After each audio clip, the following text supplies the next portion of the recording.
Guys, pinakain ko si Siko. Naubos agad. Nilagyan ko ng hotdog. Then manok na adobo. Then with rice, then yung dog food.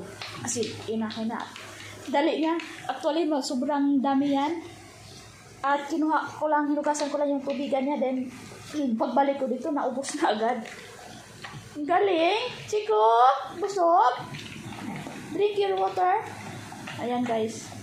Ang taba-taba na ng chikotoy namin So bukas pa Tagaytay kami. Marami siyang mga kasama doon. 10 aso doon. Then nandoon si Loki. Ayan. So makikita natin sa ating vlog next tomorrow. Magbablog ako doon. Sa Tagaytay. May farm sila doon. Then may swimming pool. Then may mga aso. Ang pusa din dito dadalhin namin guys. Wala dito yung amo namin nasa Japan. So dalawa lang kami ni JC dito na iwan sa bahay ngayon.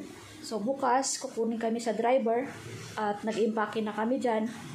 At punta kami sa Tagaytay. Doon muna kami mag-stay. At kasama namin yung tita ni amo kong babae. Ayun. So makikita ko nyo ang vlog ko doon at galingan ko pagpa-vlog natin. At soon, inshallah. Ayan. So, hindi ko lalagpasan yung panahon pag makapunta ako doon kasi bihira lang ako makapunta doon.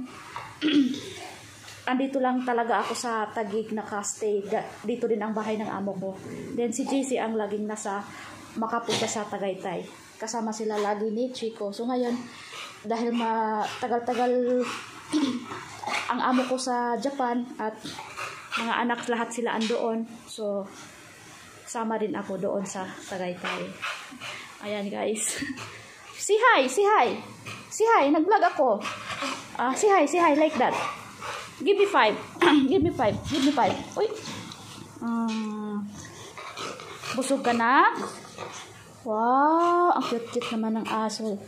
At ito guys, nakakatakot itong aso nito. Ang sweet naman niya. At ito ay makakagat, maglalak talaga ito. Ito ang breed na aso na ito ay Bully America. Ayan. At sobrang mahal na aso na ito guys.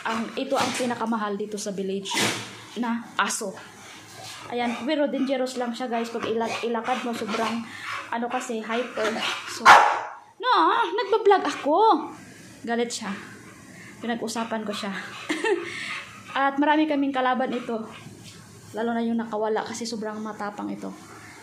Ayan. Doon lang guys. At ayan, matutulog na kami at magpahinga na rin. At bukas may gagawin pa. Bye-bye. Good night. Ayan. I-off ko na rin yung tapos na rin siya kumain.